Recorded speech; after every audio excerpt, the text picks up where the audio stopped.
To the west of Tokyo, in a quiet residential neighborhood, lies a small park.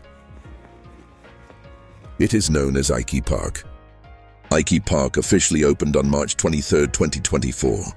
The park was created after the late Yukiyoshi Sagawa's son bequeathed the land and buildings of the Sagawa Dojo of Daito-ryu Aiki-jujutsu to the city of Kodaira, honoring Keiko Sagawa's final wish that the property be preserved as a public park and that a monument commemorating his father, Yukiyoshi Sagawa, be erected. Local residents and members of the Sagawa Dojo established the Association for the Preservation and Park Development of the former Sagawa residence. Together they discussed and planned the park's development. The former dojo site was paved, and a commemorative monument now stands at the very spot where Yukiyoshi Sagawa once sat while instructing his students. The park's name monument also incorporates an onigawara, an ornamental roof tile salvaged from the original dojo. But who exactly was Yukiyoshi Sagawa? Yukiyoshi Sagawa was born on July 3, 1902, in Uebetsu, Hokkaido. As a child, Sagawa was frail.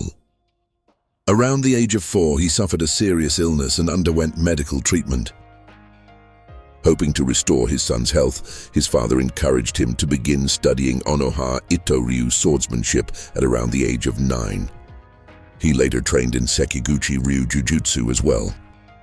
Sagawa later recalled, however, that he had not begun martial arts out of personal interest. I was at the age when I just wanted to play, but because I was so weak, I was told I had to practice. Since the instructor came to the house, I simply trained because I had no choice. Despite his delicate health, Sagawa possessed a remarkably strong spirit from an early age. No matter how much pain he endured, he refused to show weakness, and those around him remembered him as an intensely competitive boy. What began as physical rehabilitation would ultimately become the defining path of his life. That path began with his encounter with Takeda Sokaku, the headmaster of Daito-ryu Aiki-jujutsu. The meeting came about through Horikawa Taiso, who operated an inn near the Sagawa family home. One day, Horikawa happened to meet Takeda Sokaku aboard a train. Deeply impressed after witnessing Takeda demonstrate his techniques, Horikawa invited him to visit his home. Takeda accepted the invitation, and his visit soon led to a local seminar. At Horikawa's recommendation, Yukiyoshi's father, Sagawa Shinokichi, also attended. Although the participants attacked Takeda one after another, none could overcome him. When Shinokichi attempted a foot sweep, Takeda collapsed him effortlessly with a movement of the knee, instantly neutralizing him. Everyone present was astonished by his extraordinary skill. Captivated by Takeda's ability, Shinokichi built an 18-tatami dojo beside his home and invited Takeda to become its instructor. Takeda remained with the Sagawa family for approximately 2 years, conducting training sessions twice each day, morning and afternoon. Shinokichi diligently studied the techniques, testing them against powerful laborers and construction workers. Through this process, he realized that techniques alone could fail against superior physical strength. He eventually concluded that the true source of Takeda's power lay not in technique itself, but in Aiki. Determined to grasp its essence, he asked Takeda to teach him Aiki rather than merely techniques. Years later, Shinokichi told his son, Takeda-sensei's Aiki had become part of his very body. It was not something anyone could simply imitate. After years of dedicated training, Shinokichi received the rank of Kyoju Dairi, assistant instructor, on March 28, 1914. Among those who studied under him during this period was Morihei Ueshiba, who would later found Aikido. In February 1915, Yoshida Kotaro, one of Takeda Sokaku's senior disciples and the man who would later teach Daito-ryu Aiki-jujutsu to Masoyama, founder of Kyokushin Karate, visited the Hisada Inn in Engaru, together with Morihei Ueshiba. By that time, Ueshiba had already studied Tenjin Shinyo-ryu Jujutsu and Yagyu Shingan-ryu Jujutsu, received private instruction from the judoka Takagi Kyoichi, later a Kodokan 9th Dan, served during the Russo-Japanese War. and was regarded as the finest bayonet fighter in his military unit. Confident in his own abilities, he was said to have underestimated provincial martial artists. Yet when he trained with Takeda Sokaku, the difference in skill proved overwhelming. According to a well-known story, Takeda completely controlled every exchange, leaving Ueshiba in tears. Even before meeting Takeda, Morihei Ueshiba had frequently visited Shinokichi Sagawa's shop while traveling from Shirataki to Yubetsu to purchase necessities such as miso and rice. The Ueshiba and Sagawa families were therefore already acquainted.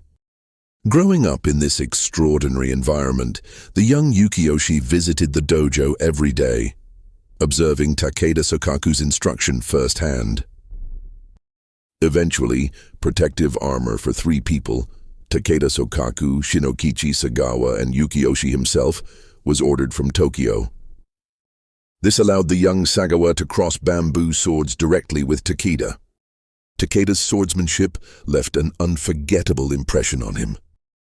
Takeda could switch the shinai effortlessly between either hand and close the distance without displaying any obvious stance before striking. His movements were so fast that Yukiyoshi could not even tell which hand had delivered the blow.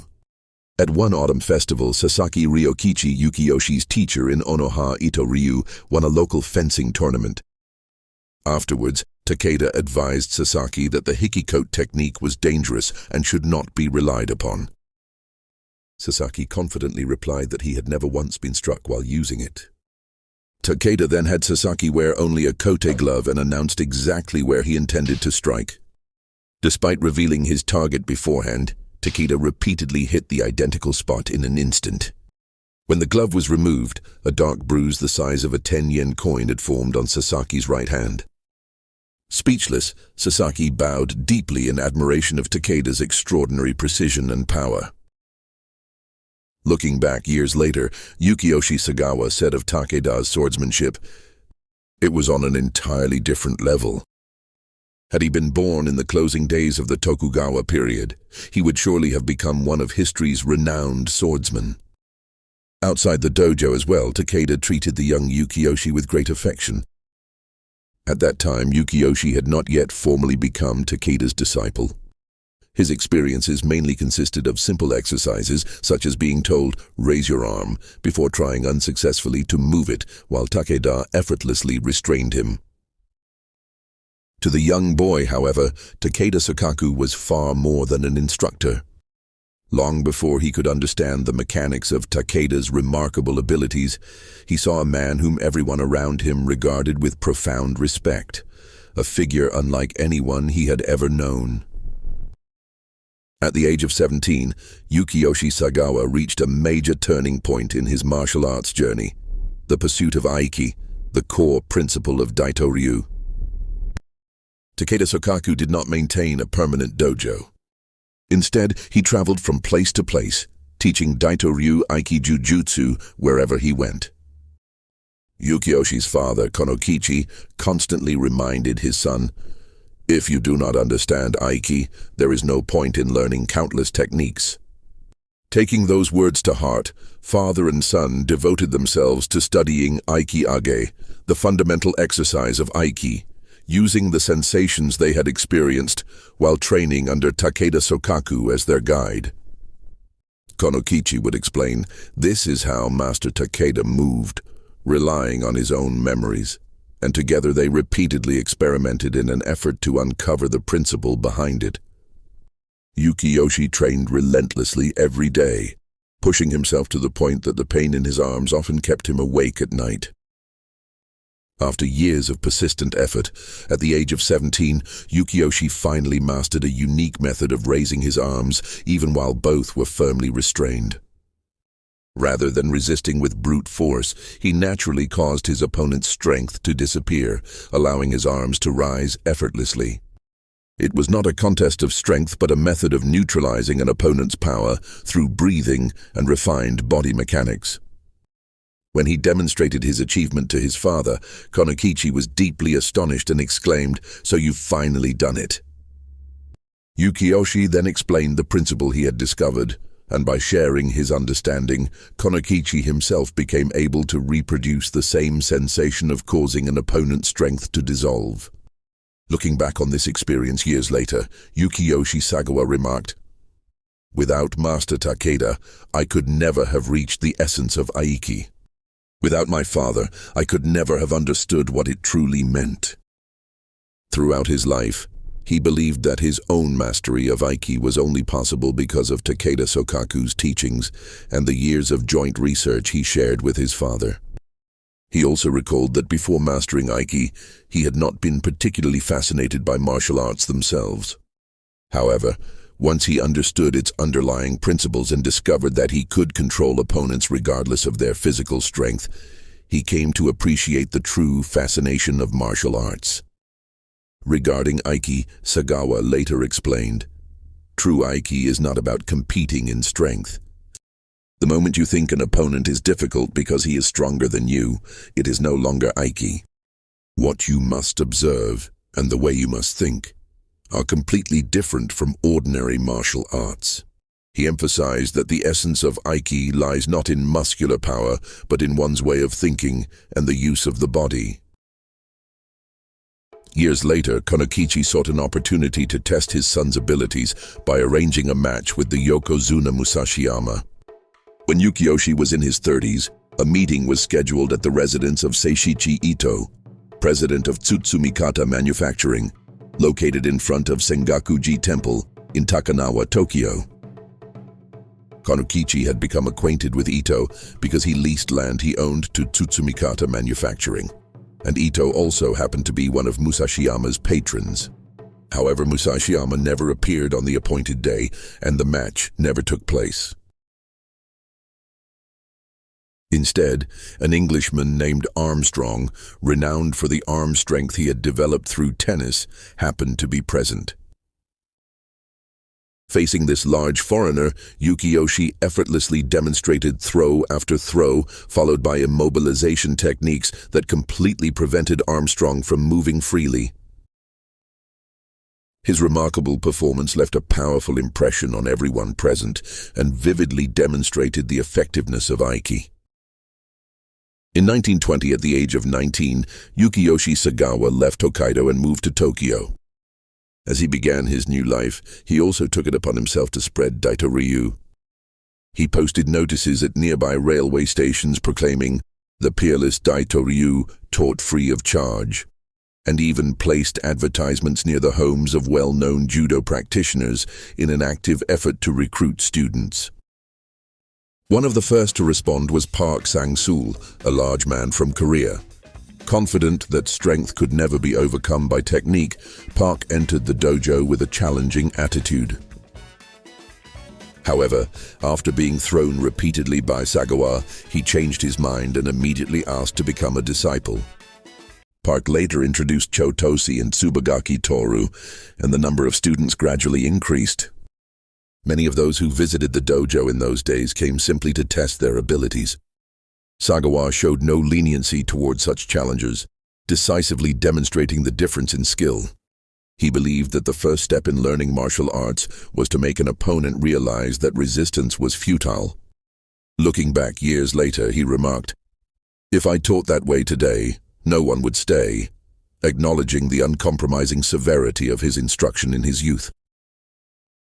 On one occasion, a Yakuza-like man with a large scar across his face came seeking instruction. Sagawa warned him, "If you truly want to become strong, can you endure this level of training?"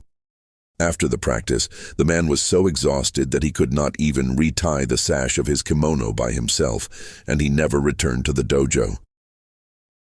That same year, while returning home from Meguro Fudosan late one evening, Sagawa discovered a suspicious individual lurking around his house.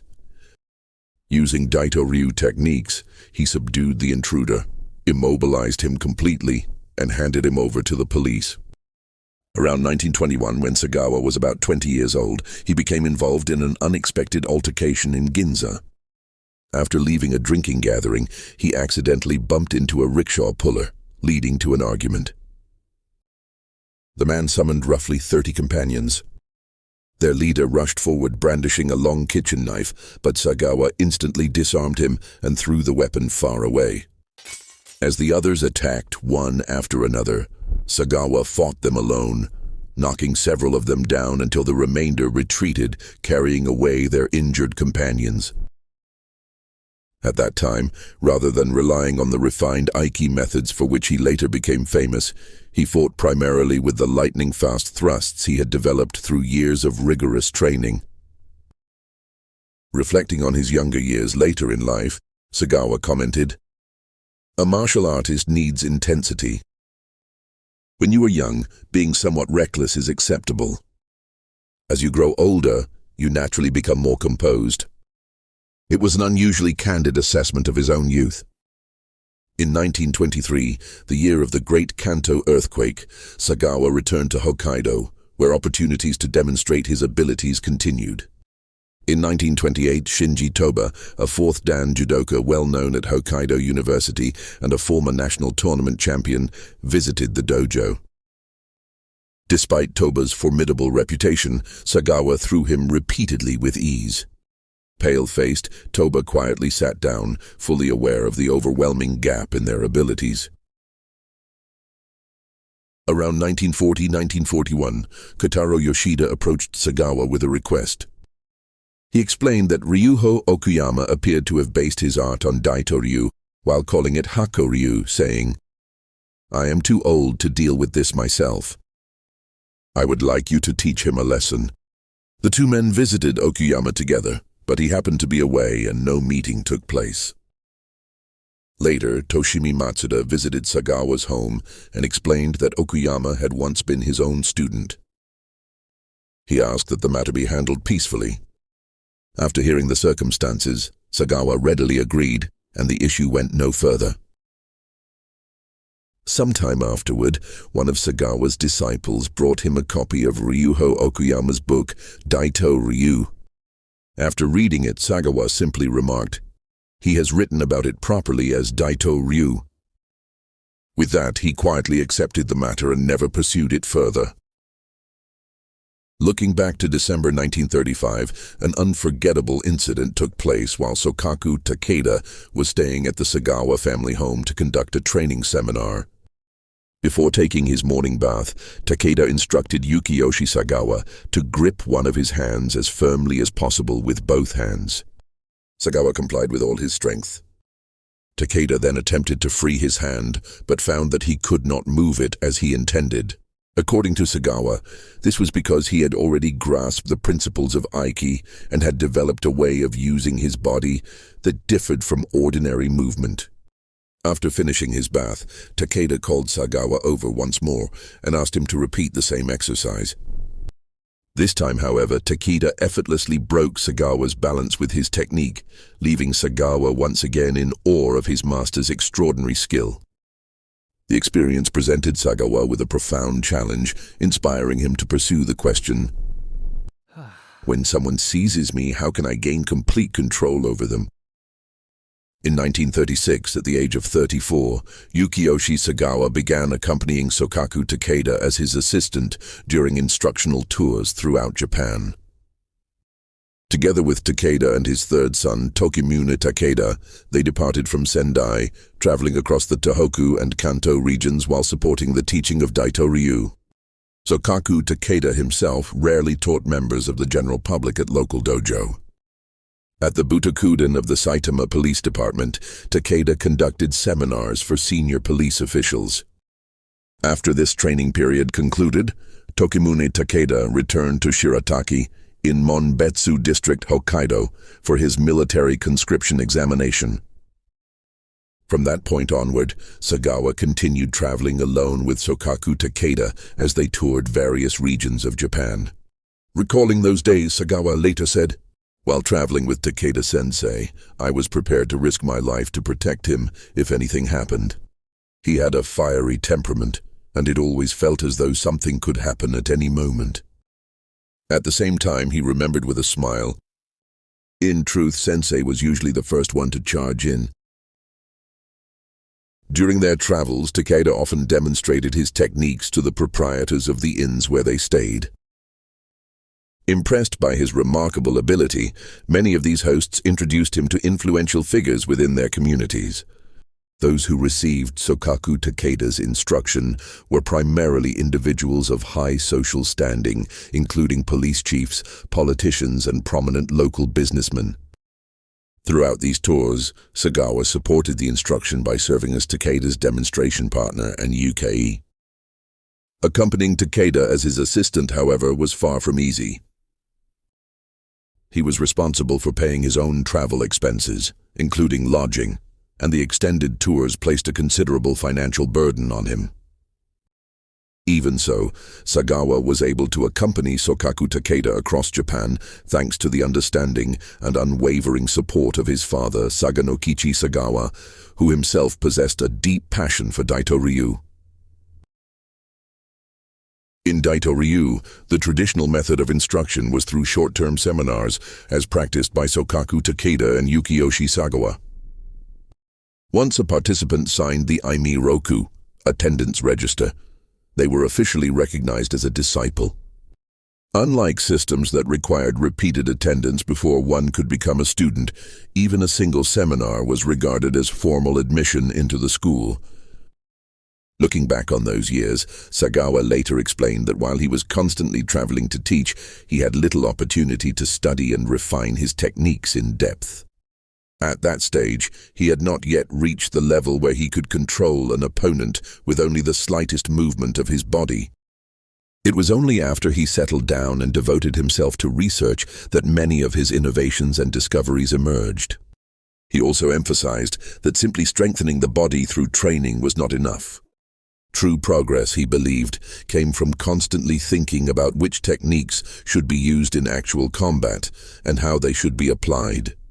Repeating practice mechanically without careful thought would never lead to genuine mastery. Around 1932, at the age of 30, Sagawa was authorized by Sokaku Takeda to serve as a Kyoju Dairi, assistant instructor. Around 1939, at the age of 37, he received Seito Soden, the highest transmission in Daito-ryu, directly from Sokaku.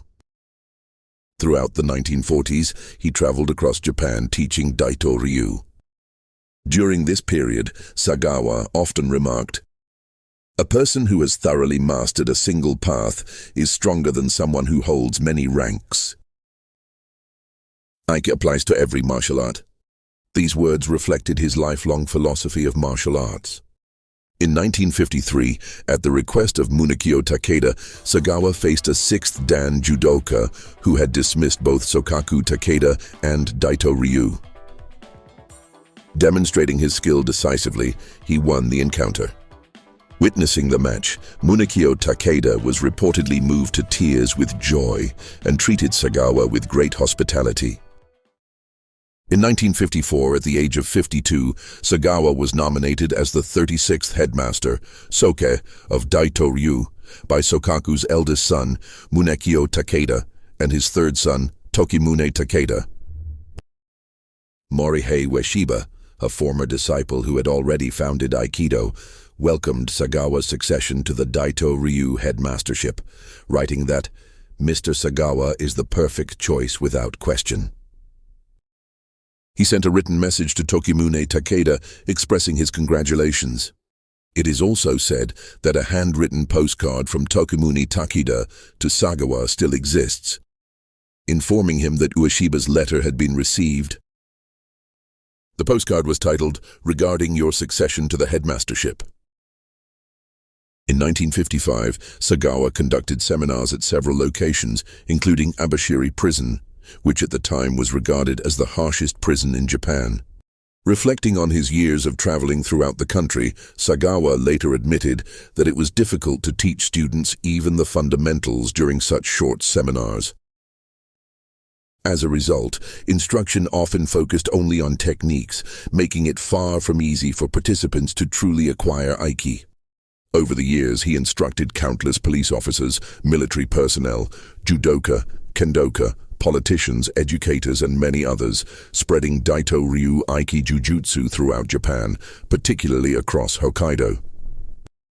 In 1955, Yukiyoshi Sagawa established his own dojo at his home in Kodaira, Tokyo, marking the beginning of his full-scale effort to train the next generation. The site of that dojo is now the park mentioned at the beginning of this story. Before opening the Kodaira dojo, Sagawa's instruction had centered on short-term seminars held while traveling throughout Japan. Under such conditions, it was difficult to continue teaching students until they had developed sufficient ability. Consequently, high ranks were sometimes awarded according to circumstances. After establishing his dojo in Kodaira, however, Sagawa fundamentally changed his approach to promotion. Ability became the highest priority. Senior ranks required rigorous long-term training and the completion of Jikiden, direct transmission courses personally taught by Sagawa. Students were expected to devote many years to their training, and only a select few were permitted to attend the advanced Jikiden courses. Completing each stage required considerable time. In regular practice, students repeatedly studied the fundamentals, while only those who had earned Sagawa's recognition were gradually allowed to receive direct transmission instruction. Even after entering the 1970s, Sagawa continued researching and refining his own techniques. During the early years of the Jikiden courses, students were not permitted to take notes or make records, and instruction was conducted one-on-one. At that time, these sessions served not only as teaching, but also as part of Sagawa's own technical research. From around 1985 onward, however, his method of instruction gradually evolved. The curriculum became more comprehensive, and even students attending advanced Jikiden courses were eventually permitted to keep written records of what they had learned. Despite having succeeded to the headmastership of Daito-ryu, Sagawa relinquished the position approximately 2 years later.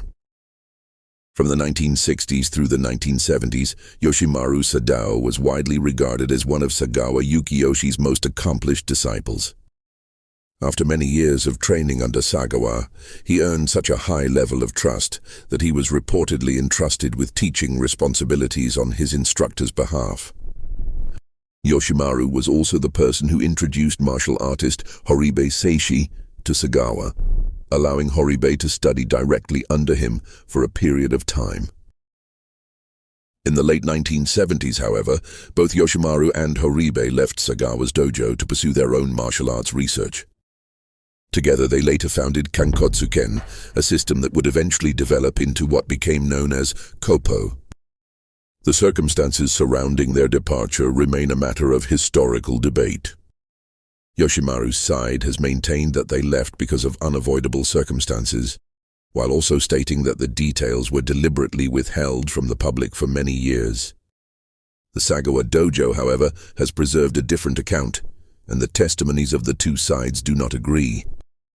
In the 2000s, a legal dispute arose between representatives of Yoshimaru and the Sagawa dojo concerning passages in Ken Takahashi's book, The Life of Yukiyoshi Sagawa, The Truth of Daito-ryu Aiki. As part of an out-of-court settlement, certain expressions in the book were revised. Nevertheless, the lawsuit did not establish the historical truth regarding the reasons for their departure. For this reason, contemporary historical research generally accepts that Yoshimaru was one of Sagawa's senior disciples, that he introduced Horibe to Sagawa, and that both men later established independent paths. At the same time, because the accounts of the parties involved remain contradictory, no objective conclusion has been reached concerning the true circumstances of their separation. Here I will not go into detail, but there is also a view that the earlier episode involving Yukiyoshi Sagawa's appointment as headmaster, Soke, and his subsequent relinquishment of that position was accompanied by some form of dispute. As an aside, the Kankotsuken dojo, founded jointly by Sadao Yoshimaru and Seishi Horibe, is also said to have dissolved due to internal conflict, after which Horibe went on to establish Kappo. Before studying Daito-ryu, Yoshimaru had already earned a first-degree black belt in judo. In the same year, he moved to Tokyo and began training under the renowned Okinawan karate master Kanken Toyama. The following year, he became a student of Kanki Izumikawa of Goju-ryu Karate. At a time when 5th Dan was the highest rank awarded, Yoshimaru attained the rank of 4th Dan and demonstrated such exceptional skill that he was entrusted with serving as Izumikawa's assistant instructor. On one occasion, Horibe introduced Yoshimaru to the Meiji Jingu Sanpokai. There he met Gogen Yamaguchi, the founding president of the All-Japan Karate-do Gojukai. The two reportedly hit it off immediately, and Yoshimaru later visited Yamaguchi's home together with Horibe. These episodes illustrate that Yoshimaru also maintained close ties with the world of karate. According to Yotsumoto's The Color of the Abyss, a biography of Yukiyoshi Sagawa, Jitsugyo no Nihonsha 2018, on March 23, 1998, the 95-year-old Sagawa Yukiyoshi arrived at his dojo. There he executed his techniques 3 times on his disciple Kimura Tatsuo. The throws were said to be so powerful that Kimura was unable to take ukemi and was driven headfirst into the floor. The following day, March 24, 1998, Sagawa Yukiyoshi peacefully passed away. He stood in his dojo until the very last day of his life, demonstrating his techniques with his own hands until the very end.